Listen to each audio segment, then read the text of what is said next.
So we're on part 3 of chapter 27. What we're going to look at now is Latin America since 1945. There's a lot of activity in Latin America after World War II is over.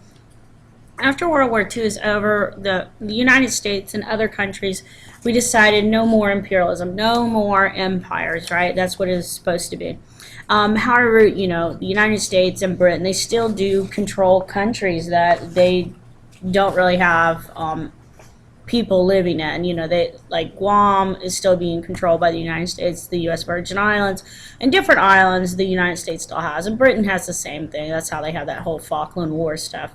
So Latin America since 1945. During the Great Depression, there's a movement towards greater industrialization. So the United States really stops investing a lot in Latin America post post the stock market crash. So Taft's dollar diplomacy, the missionary diplomacy, all that kind of goes out the window. And so the United States under FDR went ahead and adopted a policy of good neighbor. And the good neighbor policy is just basically the United States is not going to intervene in Latin American issues anymore.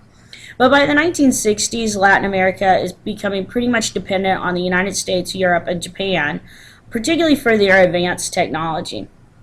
So what you see when we're looking at advanced technology is anything that deals with computer. So like silicon stuff, that's something that they relied on the big companies, the big industries to develop for them.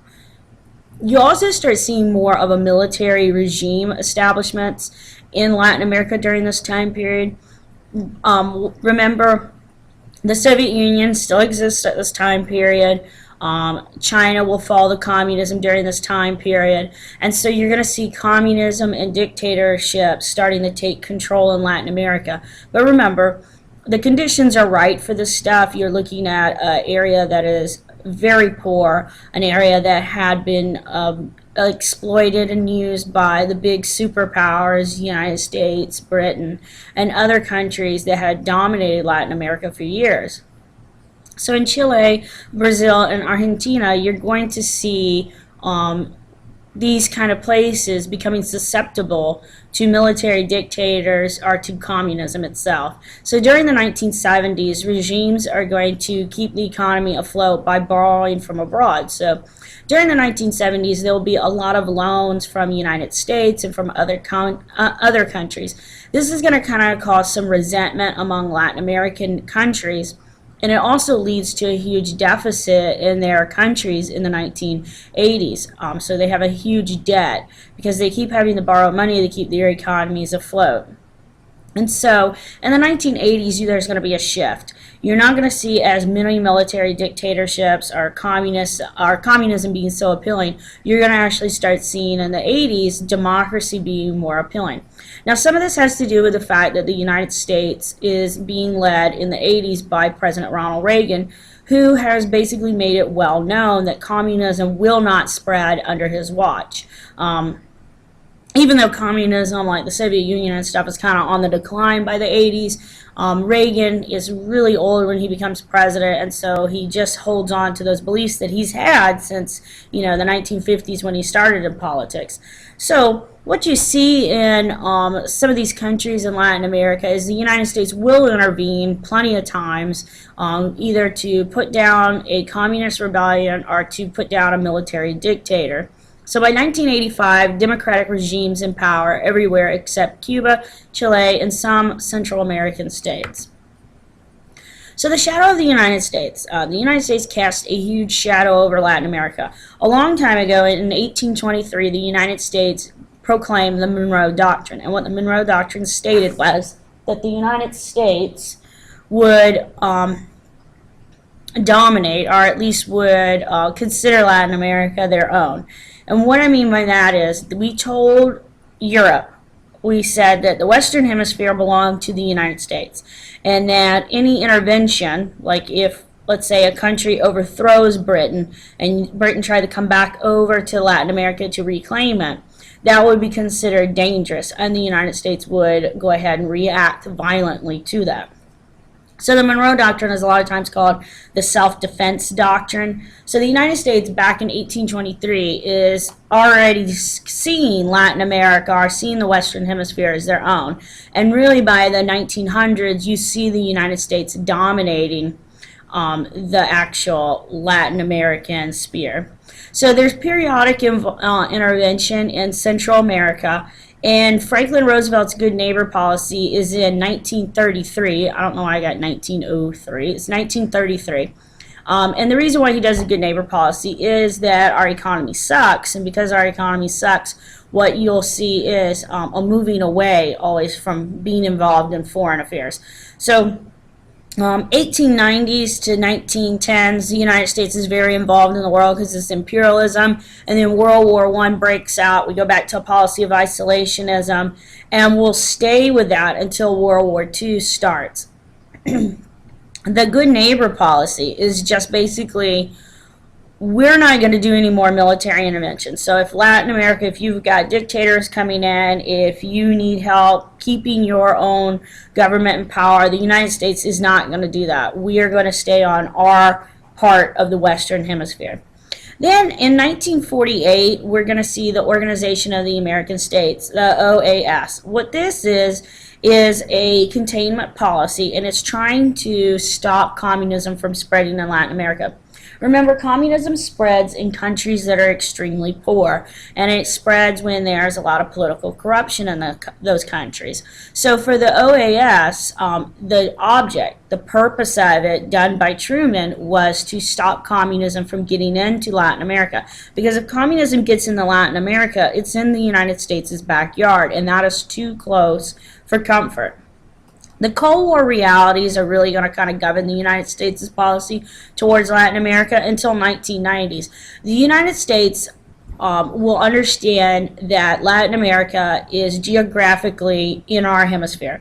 So the United States hasn't, for years, really been worried about what's going on in Europe. Remember, that's why we were isolationists until World War II. We didn't really care. We don't care until it actually is too close to us. And so we'll care when, like, Cuba falls to communism because it's only 90 miles off the coast of Florida. So anytime it gets too close to the American border, that's when the United States is really going to see things as a threat. So I know I talked about the Cuban Revolution a little bit in chapter 26, but we're going to talk about it again. So the threat of Marxist revolutions. So when you look at Cuba, Cuba had been taken over by the United States, at least politically, in the Spanish-American War in 1898. So the Treaty of Paris in 1898 gave Cuba its freedom, and then the United States got Guam, the Philippines, and Puerto Rico as their territories. Now, the government in Cuba was backed by the United States, and the leader of Cuba was Batista, and Batista was kind of a well, not kind of. He was corrupt, okay? Just be blatant about it. He was very corrupt, and the U.S. government was backing him. So Fidel Castro, who was an exile, he had fled Cuba, is going to come back to Cuba with a communist revolution.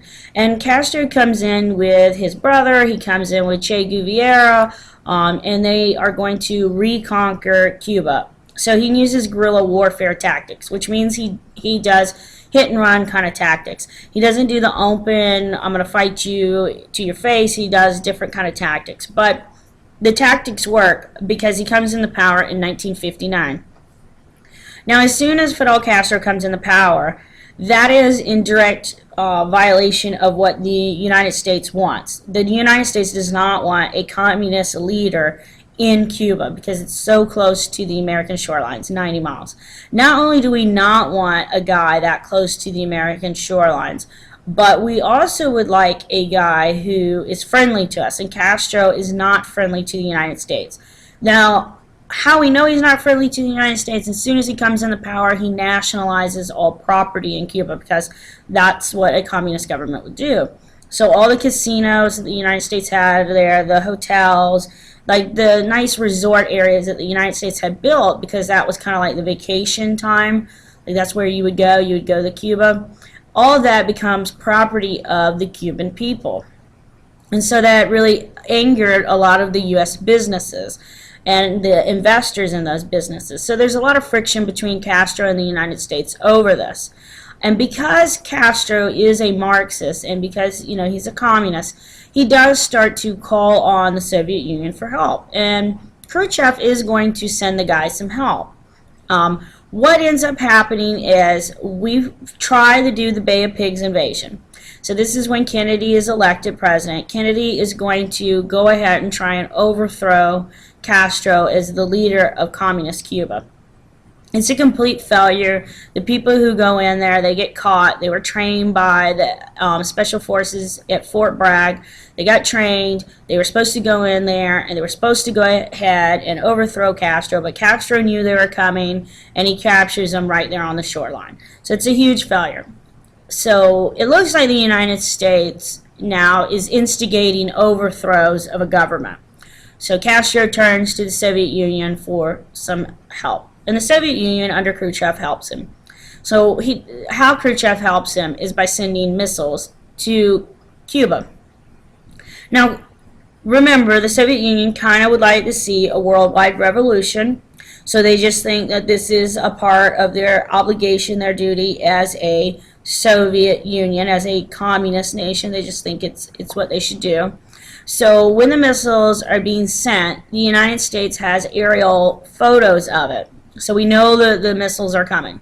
So what Kennedy decides to do is to go ahead and surround the island of Cuba with battleships, destroyers, We basically played chicken for a while, and we consider this brinkmanship because Kennedy tells Khrushchev, I will go ahead and start nuclear war to avoid you guys getting missiles into Cuba. Cuba's 90 miles off our coast. If they sent a nuke from Cuba to New York, it would take less than 20 minutes. So it would be way too close for comfort. You'd never be able to evacuate anything in the United States that fast. So we just feel it's too close. Eventually, Khrushchev and Kennedy kind of calm down. And remember, Khrushchev is trying to ease tensions with the West, but obviously this isn't easing tensions with the West. So what ends up happening is Khrushchev backs down. The nukes are removed, the missiles are removed from Cuba, and the United States will remove missiles from Turkey, which is where we had placed missiles, which was in the backyard of the Soviet Union. Now, the Soviet missile compromise led Castro to kind of start looking at coming up with some more social revolutions, and he would like to do some more social revolutions in Central America. And so Che Guevara, his real good supporter, his friend, who he kind of considered his brother, is the guy who he's going to send out. And Che's kind of getting restless anyway. He's been in Cuba. He's trying to do the administration thing, but the guy is more of a guerrilla warfare fighter. He's not somebody who is going to stay happy in an office job. So Che Guevara is going to go throughout Latin America and try and start these little revolutions that Fidel Castro is supposed to back. Why Castro and Che believe that they can do this is because they do believe that the peasants, that the poor people in these countries are going to support a revolutionary movement, that they will support communist takeovers. And Castro's socialist revolution had some mixed results. I mean, he does get health care, universal health care in Cuba. He does do a lot of educational reforms. And that's good for the people of Cuba because when you looked at what the United States was doing in Cuba, what they were pretty much doing was just using it as a vacation property. There is going to be a heavy reliance on sugar exports. The United States will go ahead and do an embargo on Cuba, so the United States does not trade or deal with Cuba. But the regime has to still continue to rely on something that is a very agrarian agricultural society product, so sugar. And the collapse of the Soviet Union and its satellite states pretty much destroyed the sugar market for Castro, for Cuba. So when you look at Cuba, if you look at it today, it's still a communist nation. It's still a communist nation that's being led by Castro's brother today, so that's how you know it's a dictatorship. They don't have the internet. They don't have anything that's anti-communist because that would be in opposition to what the revolution was about. The revolution was trying to get people to have an equal chance of success, and Castro did it through communism. So where we're next going to pick up is where we look at some more events in Latin America.